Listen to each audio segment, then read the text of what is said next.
ketika kalian memandang seseorang dari sisi positifnya, itu akan lebih berguna dan lebih bermanfaat gitu loh. Setiap manusia punya sisi buruk, setiap manusia punya sisi negatif. LGBT tidak seburuk yang kalian pikirkan gitu loh. Kalaupun kalian merasa tidak nyaman, kalaupun kalian merasa merasa risih, cukup go away. Cukup pergi aja tanpa harus menjudge seseorang, karena yang berhak menjudge manusia itu hanya Tuhan yang Maha Esa gitu. Perkenalan dulu dong. Kita ngobrolnya sama siapa sih?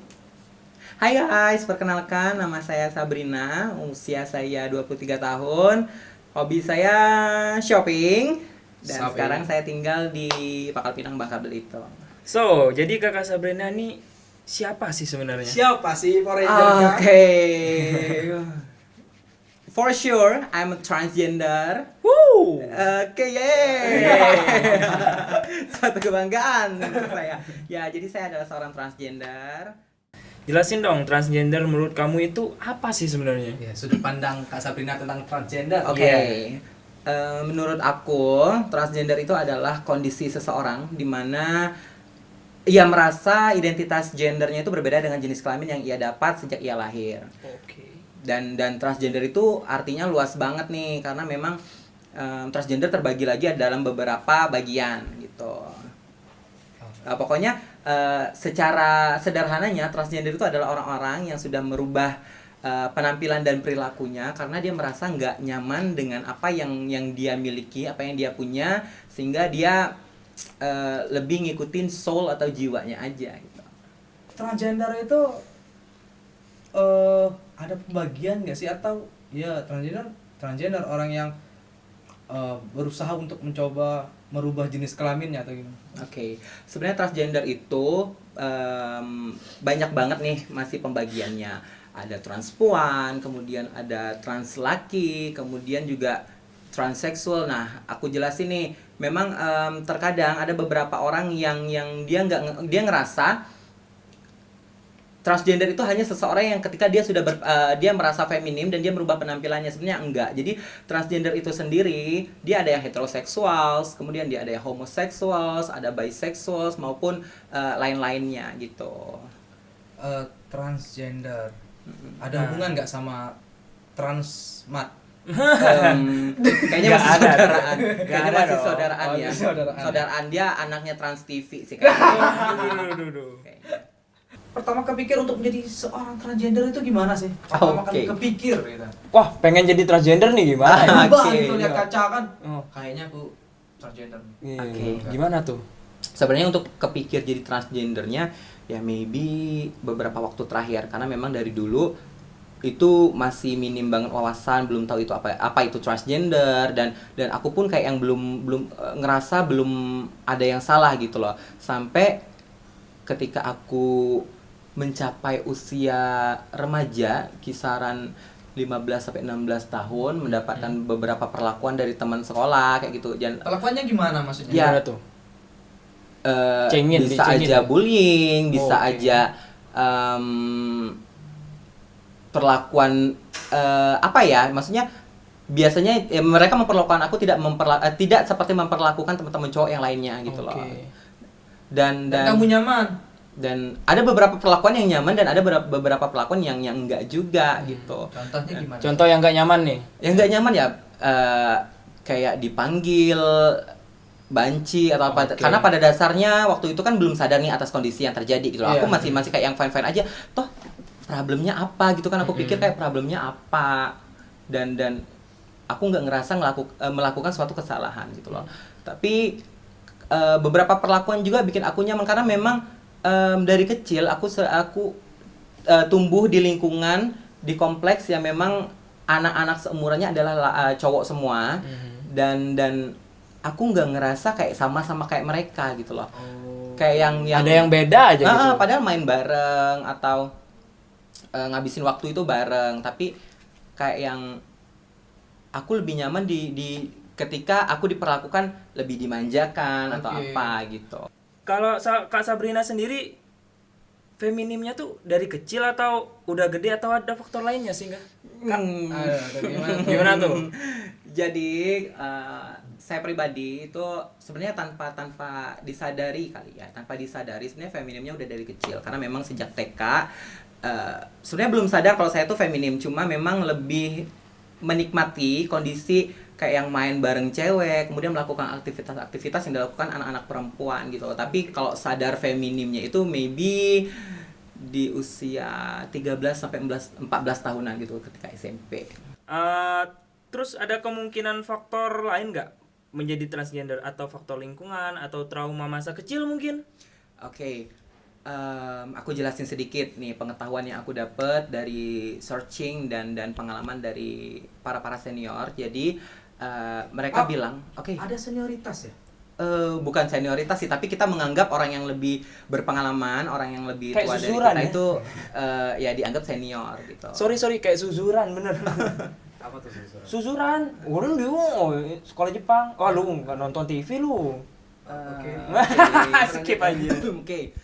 Lanjut lagi. Jadi seorang manusia itu kalau di dalam medisnya itu dia memiliki skala angka. Jadi skala angka itu dari 0 sampai 6. Nah, 0 sampai 6 ini dibagi 0 adalah skala untuk heteroseksuals dan 6 adalah skala untuk homoseksuals ataupun lesbian gitu loh. Nah, ada angka 3 itu untuk skala bisexuals. Jadi, setiap manusia itu punya angka nih di dalam skala ini. Misalnya nih, contoh saya maybe saya punya angka di kisaran 4 sampai 5. Artinya apa? Artinya orientasi seksual saya lebih mengarah ke feminim, lebih mengarah ke angka 6 gitu loh.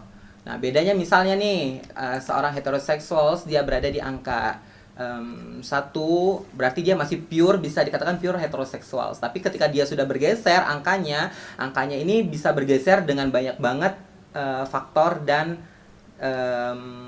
pengalaman gitu loh. Nah, kalau untuk pengalaman sendiri sebenarnya ya, sepengetahuan saya 70% faktor yang bisa menyebabkan seseorang itu pindah. Aku jelasin dulu nih, aku jelasin lupa. Jadi transgender itu tergabung dalam LGBT. LGBT itu adalah lesbians, gays, bisexuals, dan transgender gitu loh. Nah,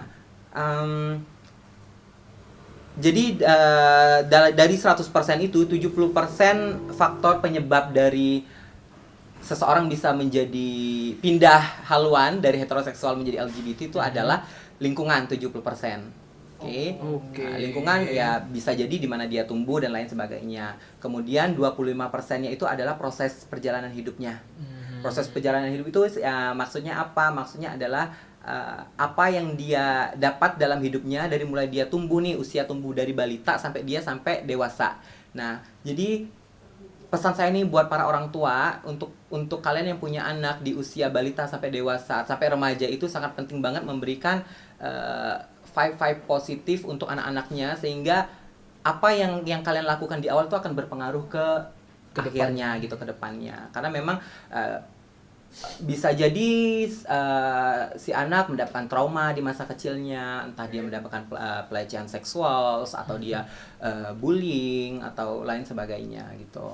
Masuk usia remaja di kisaran 15-16 tahun. SMA.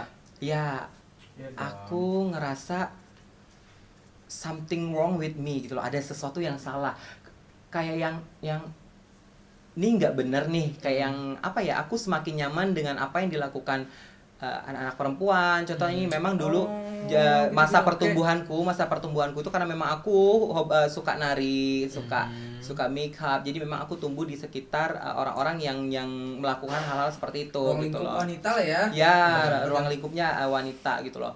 Kemudian sampai pernah satu titik aku yang ngerasa ini anak cowok nggak ngelakuin ini gitu loh. Yeah. Anak cowok nggak begini nih Yeah. gitu loh. Ada yang salah gitu loh. Sehingga tapi salahnya adalah mungkin waktu sadarnya itu terlalu telat. Karena memang sudah di masa remaja dan kebetulan ruang lingkupnya juga orang-orang di komunitas ini gitu loh. Tapi aku kayak yang gimana ya? Mencoba menelaah itu, Benar menggali banget. itu. Ya, aku cari informasi, kemudian aku cari pengetahuannya, aku cari orang-orang yang paham, aku sharing juga, dan untungnya aku mendapat orang-orang yang positif banget Oke. Dan aku mendapat pengetahuan yang positif, pengetahuan tentang transgender ini sisi positifnya gitu loh. Oke. Lebih banyak hingga aku memutuskan kayak yang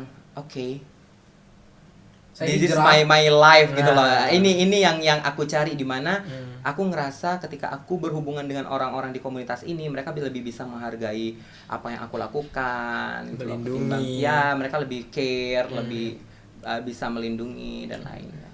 Berarti tujuannya apa sih? Kalau ditanya tujuan, aku juga bingung sebenarnya jawabnya apa.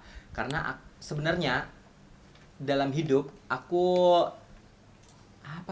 let it flow aja, ngalir aja gitu loh. Oke. Karena memang semakin hari aku semakin nyaman dengan kondisi seperti ini. Tapi ya maybe bisa aku katakan tujuannya adalah kebahagiaan. Gitu loh. Kayak aku yang dulu pun aku sempat mencoba kayak yang di saat aku sadar akan kondisi itu, aku kayak yang no, anak cowok nggak gini kan. Terus aku udah coba untuk melakukan apa yang anak-anak cowok lakukan gitu loh. Aku berusaha untuk main apa yang anak-anak cowok main, Kebiasaan terus- cowok. ya kebiasaan cowok dan lain sebagainya. Tapi Nggak nyaman. enggak nyaman gitu loh. Emang enggak nyaman gitu, susah. Jadi ya tapi ketika aku melakukan apa yang kata hati pengen, Ya. aku dapat kepuasan dan kebahagiaan tersendiri. Maybe kayaknya itu tujuannya. Iya. Nyaman aja gitu. Nyaman Nyaman aja. aja. Kalau nggak nyaman, Ngapain dilanjutin? Iya. Iya. Nah, kalau stigma masyarakat umum terhadap komunitas kalian nih, positif negatifnya. Oke, kalau stigma masyarakat itu banyak banget. Iya. Respon dari masyarakat itu bermacam. Jadi kalau menurut kita, respon masyarakat itu ada 3 macam. Ada yang pro, ada yang kontra, dan ada yang bodoh amat. benar. Jadi- Benar. pro kontra bodo amat. Bodoh Ya. amat. Jadi kalau untuk saya dan teman-teman komunitas sendiri sebenarnya tidak begitu sulit, tidak begitu menggubris apa yang orang-orang katakan gitu loh. Karena memang apapun yang kita lakukan itu akan ada resikonya, apapun yang kita pilih itu akan ada resikonya.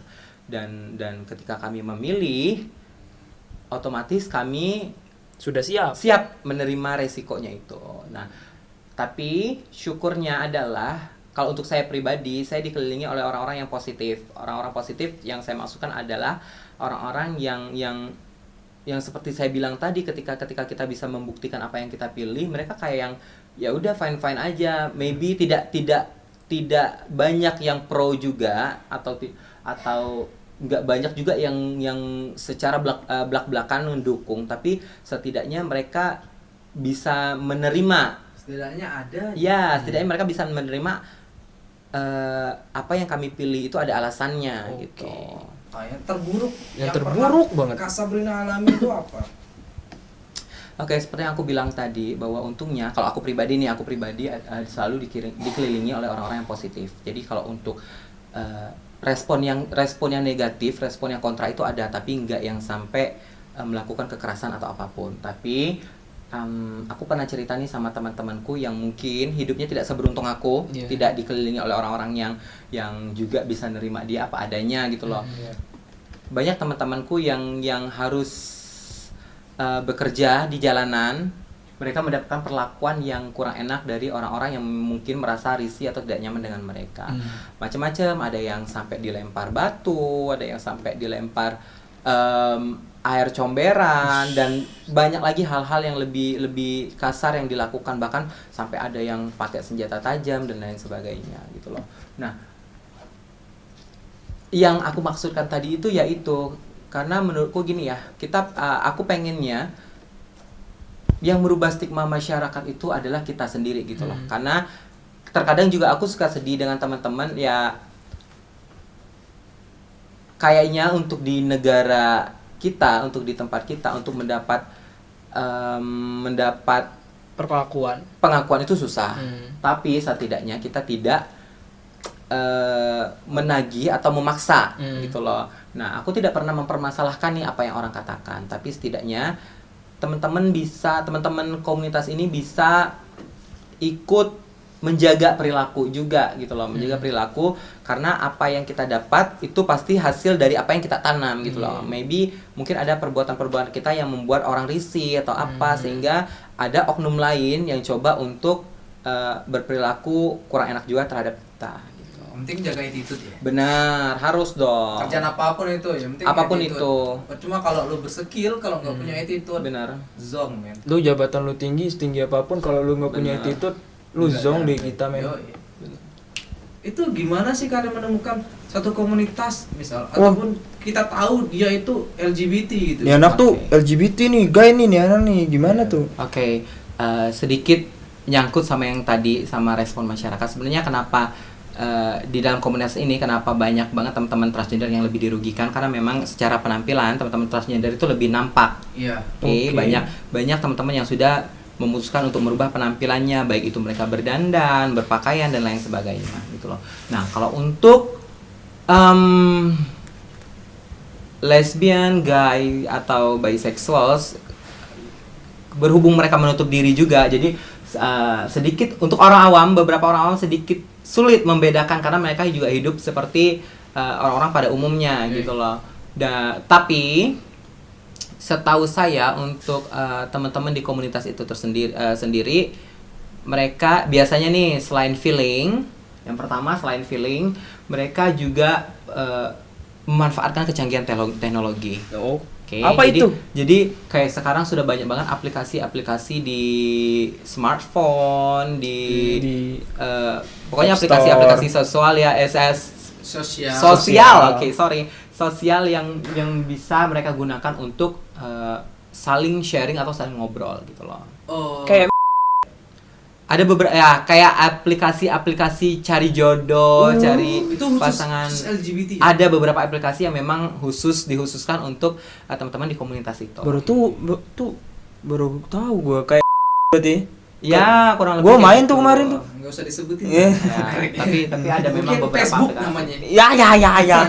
Instagram. Ya, ada beberapa aplikasi yang memang udah khusus untuk teman-teman di. Jadi mereka komunitas itu. tahu gitu kan. Ya, jadi memang jaraknya atau orangnya, fotonya itu udah nampak di situ. Foto postingannya dengan yang aslinya berbeda. atur. Oke. Nah, nih ngomongin karir nih. Sekarang mau ngapain nih?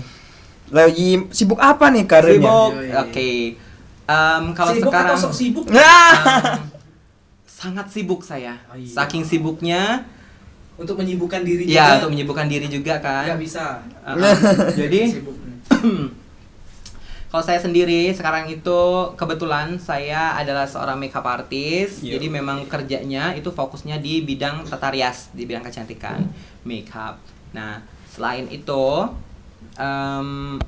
karena sudah beberapa kali makeupin orang-orang penting, jadi Contohnya siapa orang penting? Oke, saya cerita dulu. Anggota DPR. Ada beberapa pejabat, Nggak baik penting ya anggota DPR ya. ada beberapa pejabat daerah, pejabat daerah,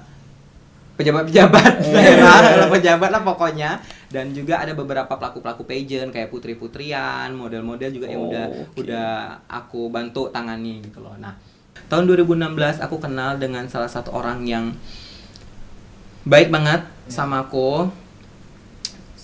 Siapa tuh?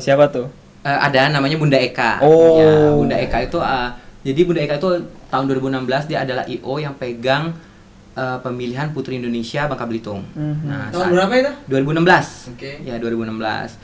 Nah, akhirnya tahun itu aku ketemu sama Bunda Eka, kebetulan aku bantu-bantu menjadi tim makeup untuk malam finalnya. Nah, kebetulan tahun itu juri tamunya adalah Artika Sari Devi, Putri Indonesia tahun 2004.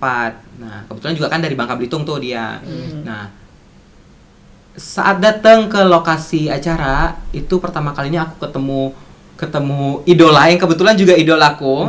Kebetulan idolaku ketemu di situ, dan pertama kalinya ketemu selebriti, ketemu artis yang kayak yang serius aku ketemu orang hebat kayak gini gitu loh. Nah, sampai di situ untungnya bertemu dengan Kak Tika yang positif banget orangnya, dia yang langsung ngerangkul dan lain sebagainya. Akhirnya ngobrol, kenal sama dia, percakapannya baik dan bertahan sampai sekarang gitu loh. Nah, after itu aku semakin suka nih dengan dunia pageant, dengan dunia putri-putrian. Akhirnya beberapa tahun terakhir ngurus putri-putrian itu sampai terakhir tahun 2018 di Sonia Vergina itu bareng Kosanto dan yang lain-lain juga ngurusin Sonia sampai ke nasional. Nah, Sampai menang ya Sonia Sampai ya? menang. ya, alhamdulillah sampai menang. Nah, kebetulan juga jadi waktu tahun 2017-nya aku berangkat ke Jakarta untuk acara nasional Putri Indonesia Nasional. Waktu itu nonton grand finalnya. Akhirnya aku janjian nih sama Kak Tika, sama Kak Artika Sari Devi dan aku nggak nyangka banget obrolanku, chatku tuh direspon dengan baik sama dia. Waktu itu masih di Instagram lewat DM Instagram. Terus tiba-tiba dia follow aku. Akhirnya kita DM-an, dia kasih nomor WA, dia minta WA aku, terus dia WA-an segala macem. Akhirnya kita ketemu lagi di Jakarta. Nah, ketemu sama dia, di situ aku banyak banget dikenalin sama dia dengan orang-orang yang hebat. Aku bisa kenal dengan banyak banget putri-putri Indonesia, dengan artis-artis, dengan suami dan keluarganya juga gitu. Nah, dari situ karena brandingnya secara yang tidak disengaja itu akhirnya sampai sekarang bertahan di image itu. Jadi memang udah sering rata-rata orang tahu aku kalau ngurus pageant-pageantan. Nah, karena memang selain makeup juga karena suka ngurus pageant-pageantan, akhirnya aku memutuskan untuk buka manajemen sendiri, tapi lebih terfokus ke modeling dulu. Jadi memang sekarang udah punya manajemen sendiri namanya Sabrina Beauty Team. Di situ kita anak didikku itu udah ada 12 orang. 12 orang? Ya, ada 12 Berarti orang. satu cadangan ya? Nah, Iya. Sudah ada 12 orang anak didik dan ada beberapa orang tim yang bantu juga, tim makeup, tim konsultan dan lain sebagainya. Dan akhirnya karena sering ngurus-ngurus anak-anak model, sekarang aku coba lagi nih melebarkan sayap lagi lebih ke fashion design. Jadi Fashion design. karena ngurus anak-anak model otomatis ya kita make upnya kita sendiri yang make upin. Terus kalau dipikir-pikir aku pikir gini, kalau kita bikin baju itu udah jutaan kan per bajunya gitu loh. Kenapa enggak kita bikin sendiri aja gitu loh. Kenapa enggak aku bikin sendiri? Ya udah aku coba nih bikin, ternyata ya alhamdulillah bisa kepake lah ya, walaupun nggak bagus-bagus amat. Jadi kayak sekarang lagi penasaran banget untuk pengen ngembangin di fashion design. Udah beberapa kali ngerjain project baju pesanan dari orang, tapi kayak yang masih ya namanya otodidak ya, masih perlu banyak latihan lagi. so the next Ivan Gunawan from Bangka. Aku minum dulu. Oke. Dari CNT Red Velvet kesukaanku. Pas ya, matching ya sama bajunya ya? Matching banget. Sama jamnya. Terus apa lagi? Tujuan akhir seorang Sabrina ini mau apa sih sebenarnya? Tujuan akhirnya? Tujuan akhir ya. Harusnya kan nggak pernah puas ya? Ya sih, benar. Sebenarnya kalau saya pribadi itu banyak banget goals, banyak banget target-target yang pengen saya kejar gitu loh. Terutama untuk karir. Karena memang target saya adalah membahagiakan orang tua dan keluarga, adik-adik saya, adik kakak saya, dan juga saya pengen apa yang saya lakukan pun bermanfaat untuk orang sekitar, baik saya kenal maupun enggak gitu loh. Jadi dalam hidup saya selalu menanamkan prinsip lakuin aja dulu gitu loh. Oke. Apapun responnya, apapun hasilnya itu whatever. Yang penting ketika kita berbuat selama kita merasa itu baik, itu benar, itu no problem. Karena menurut saya kayak gini, kita berperilaku baik itu nggak cukup juga. Karena baik belum tentu benar. Tapi sesuatu yang benar sudah pasti baik. Gitu loh. Jadi memang selain totalitas, saya harus melakukan segala sesuatunya itu secara perfeksionis. Secara sempurna. Jadi siapapun yang menikmatinya, siapapun yang melihatnya akan mendapatkan manfaat juga gitu. Terakhir nih, ada pesan nggak yang mau disampaikan buat orang-orang yang nonton video ini? Oke. Sudut pandang Sebenarnya banyak seorang banget. Sabrina. Oke, sebenarnya banyak banget. Yang pertama, saya ingin sampaikan kepada siapapun yang menonton video ini bahwa jangan pernah memandang LGBT, terutama transgender, sebelah mata. Karena ketika kalian memandang seseorang dari sisi positifnya, itu akan lebih berguna dan lebih bermanfaat gitu loh. Setiap manusia punya sisi buruk, setiap manusia punya sisi negatif. LGBT tidak seburuk yang kalian pikirkan gitu loh. Kalaupun kalian merasa tidak nyaman, kalaupun kalian merasa merasa risih, cukup go away. Cukup pergi aja tanpa harus menjudge seseorang, karena yang berhak menjudge manusia itu hanya Tuhan yang Maha Esa gitu. Itu yang pertama. Terus yang kedua, aku pengen sampaikan, apapun gender kalian, apapun jenis kelamin kalian, apapun pekerjaan kalian, ketika kalian sudah memutuskan satu mimpi, sudah mempunyai satu harapan, selama kalian punya tekad, selama kalian punya usaha dibarengi dengan ibadah dan doa, aku yakin itu akan tercapai. Thank you. Keren.